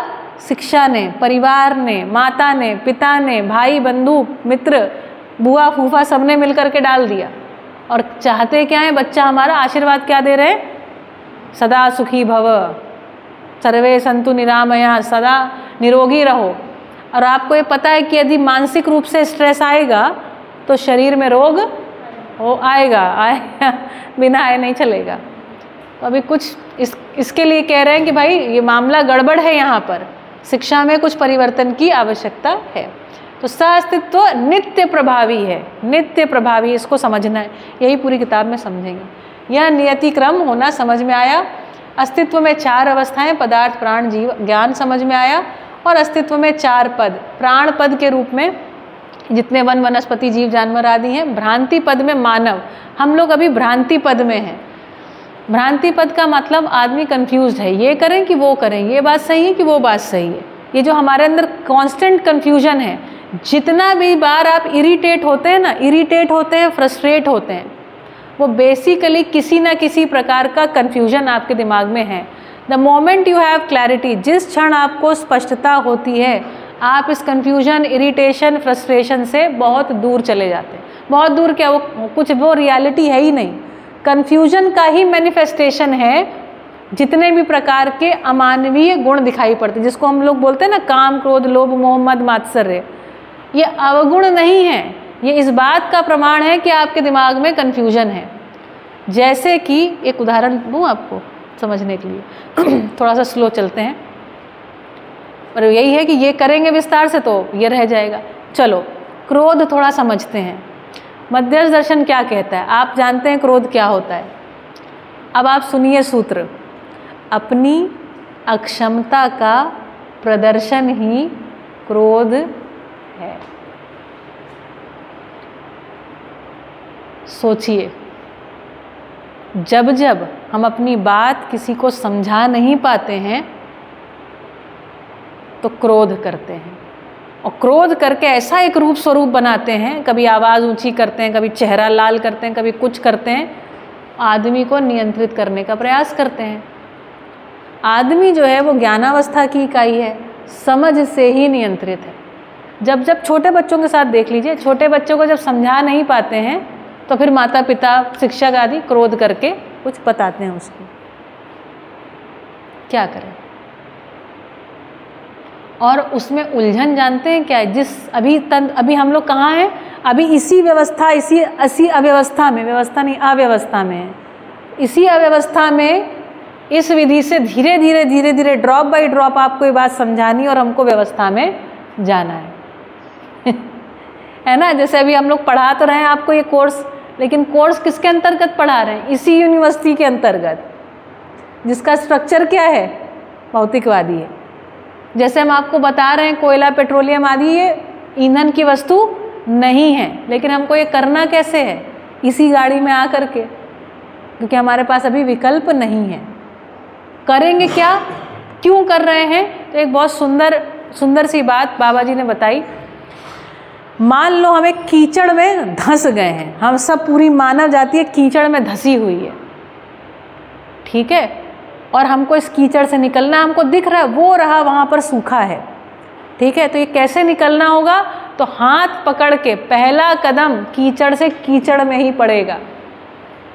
लेकिन इस कदम की दिशा क्या होगी, वो जो सूखा स्थान है, इतना अंतर आ जाएगा कि अभी भी हमको करना वही पड़ेगा, यही तो कर रहे हैं और क्या कर रहे हैं। इसी सिस्टम में से एक नया सिस्टम निकल आएगा।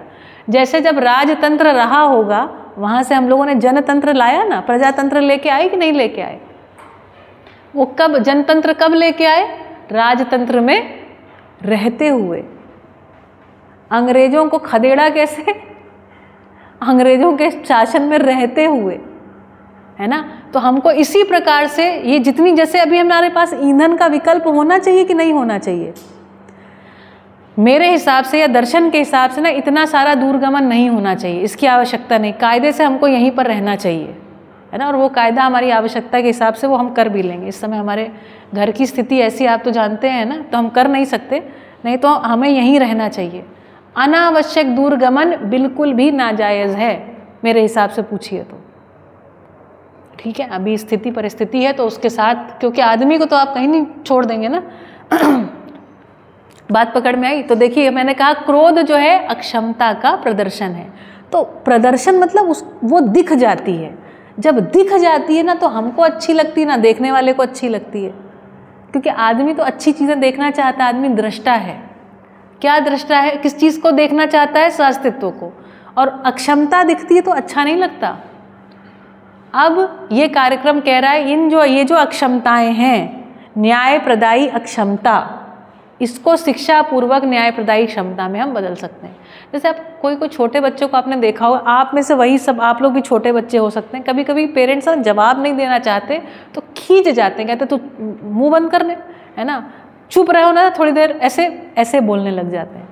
वास्तव में डिज़ाइन क्या था? बच्चा प्रश्न पूछेगा और टीचर जवाब देगा। हम कौन सा डिज़ाइन में चले गए? आप लोग स्कूल गए, बाबा ब्लैक शिप, हम बताएंगे आपको क्या पढ़ना है, उसके बाद आप हमको बताएंगे वही जो हमने आपको बताया था, वो आप बोलना शुरू कर दीजिए। तो आप वही सारी चीज़ें बोल रहे हैं जो आपके अंदर फीड कर दी गई हैं। आपके अपने मौलिक प्रश्न हैं ही नहीं, और आप अभी इतने क्षुब्ध और कुंठित हो गए हम लोग कि हमको लगता है हमको तो सब आता है, हमने तो पूरी दुनिया देख ली, हम तो समझ गए, अब हमको क्या समझाया जाएगा। ऐसी जगह हम खड़े हो जाते हैं। तो ये क्षुब्धता, ये कुंठा जो है ना, एक तरीके के फ्रस्ट्रेशन में निकल के आ जाती है। ठीक है, तो ये दर्शन कह रहा है भाई इसको पढ़ के देखो, हो सकता है ज़िंदगी समझ में आ जाए, हो सकता है धरती बढ़िया हो जाए, ये विकल्प है। ठीक है, तो उसके बाद भ्रांति पद से बाहर निकलते ही तुरंत कौन सा पद आ जाता है? देव पद। देव पद वो पद है जैसे ही समझ में आया तो आपकी इच्छा होती है केवल मैं क्यों समझूं, सब समझें, सब समझें। तो हम एक ऐसी व्यवस्था के लिए तत्पर हो जाते हैं कि एक ऐसी बढ़िया व्यवस्था बन करके खड़ी हो जाए कि सारे लोग सुखपूर्वक जिएं। ये है देव पद। देव पद का मतलब ये नहीं कि हमारे पीछे एक सफ़ेद रंग का पहिया घूमने लगेगा, चक्र, इसमें ऊर्जा निकलने लगेगी। लेकिन हाँ, इतना जरूर है कि अच्छा काम करने लग जाता है आदमी, है ना, सही करने लग जाता है। और दिव्य पद का मतलब है ये पूरी धरती जो है एकदम संतुलन में आ गई है। अब हमारे पास बहुत श्रम नहीं है, ऑटोमेटिकली सही शिक्षा, सही व्यवस्था चल रही है। इसको बोल रहे हैं दिव्यता। डिविनिटी जो है ना, कण कण में जो डिविनिटी है वो प्रकट हो गई है ना, ऐसी स्थिति। और विकास क्रम विकास मतलब होता है गठन पूर्णता। ये जो परमाणु में विकास होकर के गठन पूर्ण हुआ, इसको विकास कहा है। और जागृति क्रम मतलब समझ आने का जो क्रम है। ये जो हम बोल बोल के आपको समझाना शुरू किए ना, रोज रोज मैं बोलते रहूँगी और आप पाओगे कि 1 साल बाद आप जो व्यक्ति जिसने एडमिशन लिया था वो व्यक्ति वही नहीं रहा। वो अब दुनिया को अलग तरीके से देखने का उसमें नज़रिया आ गया है। जैसे एक बारी मैंने आपको कोयला जो है धरती पर ताप संतुलन की वस्तु है ये समझा दिया, अब आप इससे वापस नहीं लौट सकते हैं। नहीं लौट सकते। ठीक है। तथा जागृति सहज मानव परंपरा ही। जागृति सहज मतलब आसान हो जाए, स्वयं स्फूर्त हो जाए। बच्चे में तो कोई चीज़ें कचरा भरा नहीं था, तो बच्चा तो न्याय धर्म सत्य का जिज्ञासु था। उसमें सहज ही, परंपरा मतलब शिक्षा और व्यवस्था से मानवत्व सहित व्यवस्था, समग्र व्यवस्था में भागीदारी। जो 5 व्यवस्थात्मक कार्यक्रम है उसमें भागीदारी करे। कोई यहाँ बेरोजगार नहीं होगा, किसी के पास खाने पीने की कमी नहीं होगी, ऐसी एक व्यवस्था को बता रहे हैं। ये नित्य वैभव मतलब होता है उसके बाद ये धरती हमेशा बढ़िया से बनी रहेगी, ये होना कह रहे हैं उनको समझ में आया, मुझे समझ में आ गया। तो ऐसे उन्होंने कम से कम 1000, 1500 2 लोग, अभी इस समय तो मुझे लगता है कम से कम 5000 लोग धीरे धीरे इस चीज़ के अध्ययन में लगे हुए हैं और बहुत तेज़ी से काम चल रहा है। इसे मैंने सर्वशुभ सूत्र माना। क्या मान लिया? मुझे समझ में आ गया ये फॉर्मूला है, इस फॉर्मूले से क्या है? सर्वशुभ निकलेगा और सर्व मानव में शुभापेक्षा होना स्वीकारा। तो मेरे पास ये फॉर्मूला है कि सर्वशुभ होगा कैसे। और क्या देखा? सारे लोग क्या चाहते हैं कि सबका शुभ हो जाए, ये चाहते हैं। तो फलस्वरूप चेतना, विकास, मूल्य, शिक्षा। तो वो मूल्यों की शिक्षा है ना, मूल्यों की शिक्षा से चेतना का विकास हो जाए। तो ऐसी शिक्षा, संविधान। दूसरी चीज़ उन्होंने क्या लिखी? संविधान लिखा, जिसके बारे में बात कर रहे थे ना कि उनको एक वो भी प्रश्न था। तो संविधान नाम की एक पुस्तक लिखी, आचरण व्यवस्था सहज सूत्र व्याख्या मानव सम्मुख प्रस्तुत किया हूँ। अपनी जिम्मेदारी के साथ एक आदमी, एक 20-22 साल का बालक अपने घर से निकला है ना, 30 साल की उम्र, सारे काम पूरे करके जब वो निकले हैं, तो वो स्थिति में उसके बाद आप कल्पना कीजिए वहाँ बीहड़ जंगलों में ना 10 साल, सोचिए मन ही नहीं लग रहा, मेडिटेशन करने बैठे हैं और मन कहीं भटक गया है ना। 10 साल वो काटे, फिर 10 साल वो काटे जब उनको मतलब रोज़ 12 से 18 घंटे बैठ रहे हैं और एक दिन समाधि हो गई। उसके बाद समाधि हो गई, प्रश्नों का उत्तर नहीं, मतलब वो आदमी कितने साल परेशान रहा होगा। उसके बाद उनको कोई एक वस्तु 5 साल अध्ययन के फलस्वरूप समझ में आया। अब आप सोचिए एक व्यक्ति जिसने अपनी ज़िंदगी के कितने साल हो गए, 25 साल साधना में गुजारे। उससे पहले वेद मूर्ति परिवार के हैं, 25 और 30 कितना हो गया? 55 साल। 55 साल का वो व्यक्ति अपने घर से निकल करके लोगों के पास जा के ये बात को बता रहे हैं। लोगों को ये बात समझ में नहीं आ रही है, क्योंकि उस समय तो क्लाइमेट चेंज जैसा कुछ नहीं दिख रहा है, उस समय तो कोई समस्या नहीं दिख रही। वो लोगों को बता रहे हैं कि ये हो जाएगा, ये गड़बड़ हो जाएगा, किसी को पल्ले नहीं पड़ रही है। अंत में जानते हैं किन लोगों के पल्ले पड़ी? कुछ एक अगली पीढ़ी है। पहले तो लोगों ने उनको, क्योंकि वेद मूर्ति परिवार से हैं और ऐसे, तो इतना सम्मान किया, क्योंकि ऐसे लोगों का तो सम्मान ही बहुत होता है भारतीय परंपरा में। पैर ही छू रहे हैं लोग, उससे पार नहीं हुए। उसके बाद अगली पीढ़ी आई तो फिर वो गए IITs में। IITs का नाम सुना है आपने? सर्वाधिक विद्वान जो बच्चे हैं पहुँचते हैं IIT, है ना, होनहार लोग वहाँ पहुँचते हैं। उन लोगों के सामने गए जब 1991-92, तब लगा, तब लोगों को थोड़ा थोड़ा ऐसा लगा कि ये जो बात कह रहे हैं ये समझ सकते हैं, और लोगों ने सुनना समझना शुरू किया। ऐसे करते करते ये शायद सन 2010-11 के आसपास किताब लिखी। बहुत समय नहीं हुआ इस चीज़ को, ठीक है। तो जब किताब लिखी है ना 2009, उसका द्वितीय संस्करण, प्रथम संस्करण 2001, तो इस बात को लिख लिए थे। इसको लिखना पूरा हुआ 2001, मतलब 24 साल हुए हैं केवल। और ये अपने आप में पूरी नई एक वाद है। तो इसको लिखे और कह रहे हैं भाई प्रस्तुत किया, आप इसको करके देख लीजिए, आप समस्या से पार निकल जाएंगे। और अंत में पूरी कार्यक्रम देने के बाद जिम्मेदारी से कह रहे हैं भूमि स्वर्ग हो, मनुष्य देवता हो, धर्म सफल हो, नित्य शुभ हो, ए नागराज। इतनी बात बाबा जी लिखे हैं। अब देखिए एक मिनट ना, ये किताब में थोड़ा सा अच्छे से प्रिंट नहीं, मेरे को देखना पड़ेगा नंबर है कि नहीं है। हाँ नंबर है। तो अनुक्रमणिका है।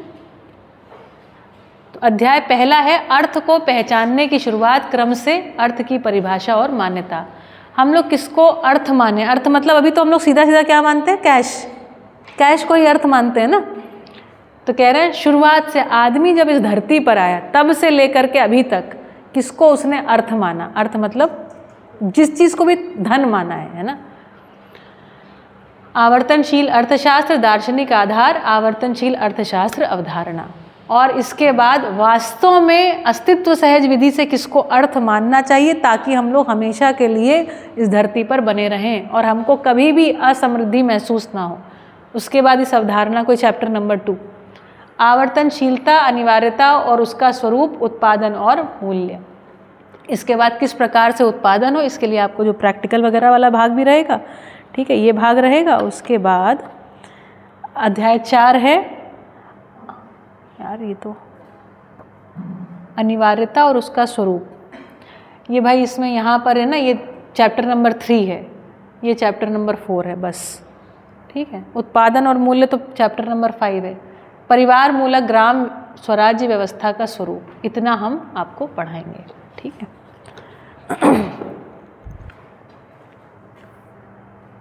चलिए, अब यहाँ से अपने काम की वस्तु को थोड़ा सा बैकग्राउंड देना जरूरी था। मैं इसको पढ़ती हूँ थोड़ा सा।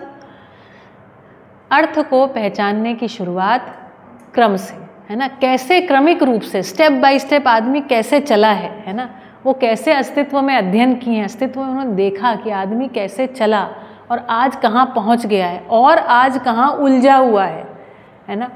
तो कह रहे हैं अर्थ की परिभाषा, वास्तव में अर्थ की परिभाषा कैसे बदली है उसको भी बता रहे हैं, और मान्यता के रूप में हम कहाँ उलझे हुए हैं ये भी बता रहे हैं, और उसके बाद अध्याय 2 में उससे निकलने का रास्ता भी बताएंगे। तो कह रहे हैं आवर्तनशील अर्थशास्त्र को हमें लोकमानस, लोक मतलब सभी लोग, मानस मतलब मानसिकता में, क्योंकि कहाँ प्रस्तुत कर रहे हैं, आपकी आँख के सामने नहीं, आपके विचार के सामने, मानस के सामने, आपकी मानसिकता के सामने इसको प्रस्तुत कर रहे हैं। आवर्तनशील अर्थशास्त्र को हमें लोकमानस के सम्मुख प्रस्तुत करने का शुभ अवसर प्राप्त हुआ है। वो कह रहे हैं कि आई एम ग्रेटफुल कि इस पूरे एग्जिस्टेंस में मेरे जैसे एक व्यक्ति से ये वस्तु प्रकट हुई है। प्रकट हुई मतलब पूरी मानव जाति को मिल रही है, ये हमको प्राप्त हुआ है, इसके लिए हमको बहुत अच्छा लग रहा है। इसके पहले अभी तक व्यक्तिवादी समुदायों के रूप में गुजरी बीती मानव परंपरा में तत्कालीन विधियों से मानव को ही स्वीकृत अर्थ का स्वरूप परिवार में आवंटन तथा बंटन, समुदायों में विनिमय, आवश्यकता, संभावना, स्रोत और मानव से किया गया प्रवृत्तियों और कार्यों का सामान्य स्पष्टीकरण को उचित समझकर उसे भी प्रस्तुत किए हैं। तो देखिए अब यहाँ पर बात आती है किस तरीके से झगड़े होते हैं, क्योंकि झगड़े हुए मैटर उलट पुलट हो गया और आदमी कलह कलेश में फंस गया। तो एक तो ये कि हमने अभी तक रुपया पैसा माना किसको है, और मानने के बाद किस तरीके से लड़ते झगड़ते हैं। किसी गलत चीज़ को कुछ मान लिए हैं और उसके बाद लड़ाई झगड़ा चालू कर दिए हैं। कोई भी चीज़ परिवार में आवंटन तथा बंटन, कोई चीज़ किसी को कैसे मिलेगी। आप में से अगर किसी को इंटरेस्ट हो तो मनुशास्त्र में देख लीजिएगा कि कैसे बंटन दिया गया है। हम लोगों का भी एक डिज़ाइन है, जिस डिज़ाइन में लड़की को धन मिलेगा कि नहीं मिलेगा। अभी संविधान में कह रहे हैं बेटियों को भी मिलेगा, लेकिन मनुधर्मशास्त्र में उसके अनुसार नहीं मिलेगा। इसीलिए इतनी जद्दोजहद चल रही है। बात पकड़ में आई? इसीलिए, ठीक है। तो परिवार में आवंटन तथा बंटन, समुदायों में विनिमय। समुदायों में विनिमय, आपको ये पता है कि अलग अलग जो ग्रुप्स होते हैं ना, ग्रुप ऑफ पीपल, वो लोग अगले लोगों के साथ विनिमय एक्सचेंज करते हैं चीज़ों को, गुड्स का एक्सचेंज। भले वो मुद्रा से कर रहे हैं, लेकिन कर क्या रहे हैं, गुड्स का एक्सचेंज कर रहे हैं। तो जैसे कुछ कंट्रीज़ के साथ हमारे विनिमय के संबंध अच्छे हैं, हम उनको कुछ देते हैं, उनसे कुछ लेते हैं, और अगर हम उनसे कुछ वस्तुएं ना खरीदें तो पता है हमारे उनके आपसी संबंध खराब हो जाएंगे। क्या आप जानते हैं इस बात को? नहीं जानते हैं तो जानिए, थोड़ा वर्ल्ड पॉलिटिक्स को समझिए। अगर हम कुछ देशों से वस्तुएं खरीदना बंद कर दें, जैसे हम पेट्रोलियम कोल आदि को अगर मंगाए नहीं ना, तो कोई ऐसे भी कंट्रीज हैं जो हमारे ऊपर हमला कर देंगे। चलिए इसके बारे में कल बात करूँगी और आपको बताऊँगी, है ना। ये जो युद्ध चल रहा है ना 6-7 कंट्रीज़ के बीच में, इसके पीछे का थोड़ा पॉलिटिक्स जानिए तो आपको पता चलेगा कितना दबाव बनाते हैं देश कि हमारे पास से चीज़ खरीदो, और आप इन चीज़ों का उत्पादन स्वयं नहीं कर सकते, आपको हमारे पास से खरीदना है। इस तरीके की दादागिरी है, ठीक है। उसकी आवश्यकता, संभावना, स्रोत और मानव से किया गया प्रवृत्तियों और कार्यों का जो सामान्य स्पष्टीकरण है उसको कह रहे हैं हम प्रस्तुत किए हैं। आप पढ़िएगा। अब देखो यहाँ से चलिए। मूलतः आदिमकालीन मानव की परंपरा का संबंध वर्तमान से जुड़ा होना स्वाभाविक है, क्योंकि हम इस धरती पर कैसे आए हैं। अब एक एक सेंटेंस को अपन पढ़ेंगे। मूलतः मतलब, मूल मतलब होता है जड़। बात क्या है, पते की बात ये कह रहे हैं, आदिमकालीन मानव, जो पहला मानव आया होगा। पहले मानव, कई सारे मानव एक साथ प्रकट हुए हैं धरती पर। वो कैसे प्रकट हुए हैं कल बताऊंगी, है ना, क्योंकि अभी फिर समय होने वाला है। तो मूलतः आदिमकालीन, जो आदिमकालीन मानव धरती पर पहला आया था, क्योंकि उसकी संतान, फिर उसकी संतान, फिर उसकी संतान करते करते ही आप इस धरती पर प्रकट हुए हैं। तो मूलतः आदिमकालीन मानव की परंपरा का संबंध, तो उसने जो भी शिक्षा दी है, उसने जो भी शिक्षा दी है वो पास ऑन हुई है। समझ में आया? जैसे कि आप में से कितने लोगों को कभी सांप से डर लगा है? ऐसे ही सांप से बस डर लग गया, लगा है ना, थोड़ा बहुत डर लगा। जीव जानवरों का भय है। आप असल में जहाँ रहते हैं, आप लोग का तो चलो थोड़ा बहुत हो सकता है देखा एखा भी हो, मैंने तो कहीं, मैं शहर में पली बड़ी, मैंने तो कभी सांप आप देखा ही नहीं, फिर भी मेरे अंदर बहुत सारे तरह के भय आ गए। कहाँ से आए? पीढ़ी दर पीढ़ी, पीढ़ी दर पीढ़ी, पीढ़ी दर पीढ़ी कुछ चीज़ें बताई जा रही हैं, कुछ चीज़ें टीवी में दिखाई जा रही हैं। सांप ने डस लिया और डसते ही वो व्यक्ति मर गया, ये सब जो आ रहा है ना, तो उसके कारण से हमारे दिमागों में वो भय बैठ जाते हैं, है ना। तो कह रहे हैं मूलतः आदिम कालीन मानव की परंपरा इसी तरीके से, जैसे हम सब सवेरे उठ के ब्रश करते हैं, तो ब्रश करना कोई एक आपके एक समय में लोगों ने देखा होगा, जीव जानवर तो ब्रश नहीं करते, लेकिन अब पता नहीं किस हमारे पुरखे ने, कुछ पुरखों ने सोचा होगा कि हमारे दांत लंबे चलेंगे अगर हम लोग ब्रश करेंगे, फलानी दातुन, ये दातुन, मंदन तो मंजन, और अभी तो लिस्ट्रीन और कुल्ला करो और पता नहीं क्या क्या तरीके से, ये सब सोचा होगा। अब हर सुबह हर मानव संतान सवेरे उठ के कुल्ला मंजन कर रहा है। बात पकड़ में आई? तो आज हम जो कुछ भी हैं वो कहीं ना कहीं ये जो पूरी मानव की परंपरा चली आ रही है उससे जुड़ा हुआ है। जैसे दाल बना, हम सब दाल रोटी खाते हैं, कम से कम मैं इतना जानती हूँ कि पिछले 4 पीढ़ी पहले तक सारे लोग दाल खा ही रहे थे हमारे यहाँ, तभी भी दाल खा रहे, दाल ही चावल खा रहे हैं। अब चूंकि मैंने आयुर्वेद भी पढ़ा है तो मुझे ये भी पता है 2500 साल से दाल खा रहे हैं। अब दाल किसने खोजी होगी? चावल मूलतः तो एक प्रकार की घास है ना, गेहूं चावल है क्या?